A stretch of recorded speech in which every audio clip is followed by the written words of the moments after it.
بسم اللہ الرحمن الرحیم۔ السلام علیکم ناظرین، راسکو نیوز سے میں ہوں آپ کا ہوسٹ احسن سیما۔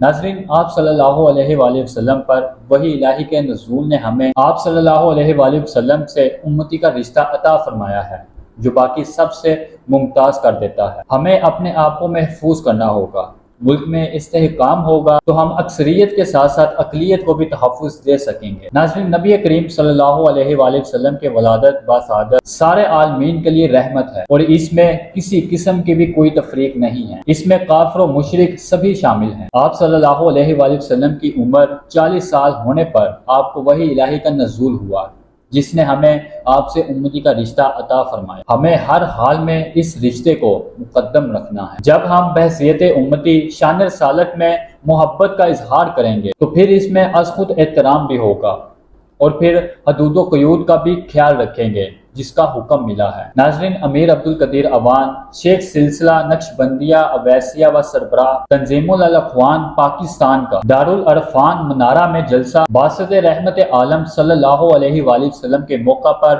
بہت بڑے اجتماع سے خطاب کیا۔ ناظرین، انہوں نے کہا کہ نبی کریم صلی اللہ علیہ وآلہ وسلم کی شان بیان کرنا ہمارے بس کی بات نہیں ہے، کیونکہ شان رسالت خود اللہ کریم نے قرآن پاک میں بیان فرما دی ہے۔ ہمیں قرآن پاک کے احکامات کو دیکھنے اور ان پر عمل کرنے کی ضرورت ہے۔ اگر زندگی سے صالح اعمال نکل جائیں تو یہ زندگی ایک بوجھ بن جاتی ہے۔ اللہ کریم کی پاک ذات کے ساتھ کسی اور کو شامل کرنا ایک بہت ہی بڑا جرم ہے اور اس کی معافی بھی نہیں ہے۔ آج ہم نے اپنے اندر بہت سے بت بنا رکھے ہیں جنہیں شرک خفی کہا جاتا ہے۔ آج یہ بات عام ہے کہ فلاں نے میرا رزق بند کر دیا، فلاں نے میری اولاد بند کر دی۔ یہ شرک خفی ہے۔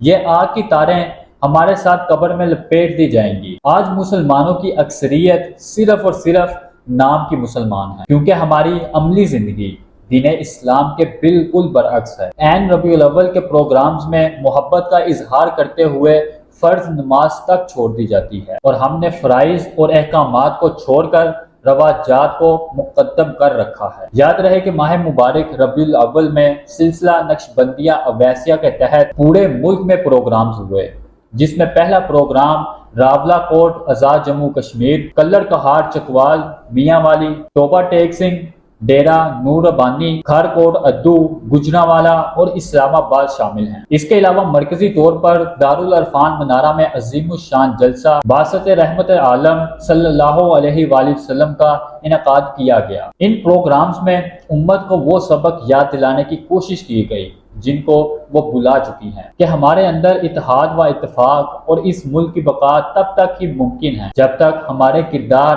اسوہ حسنہ کے مطابق نہیں ہو جاتے۔ ناظرین، آخر میں انہوں نے ملکی سلامتی اور بقا کے لیے خصوصی اجتماعی دعا فرمائی اور نا اتفاقی سے نجات کے لیے خصوصی طور پر گزارشات بھی پیش کی اور یہ نصیحت فرمائی کہ ہم اپنے وجود پر اسلام کا نفاذ کریں، اپنے کردار اور دوسروں کے ساتھ معاملات پر نظر رکھیں اور یہ سب اللہ کی رضا کے لیے کریں اور اللہ تعالیٰ صحیح شعور عطا فرمائے اور نبی کریم صلی اللہ علیہ وآلہ وسلم سے محبت کی وہ حقیقت عطا فرمائیں کہ ہماری آخری سانس تک اس محبت پر قربان ہو۔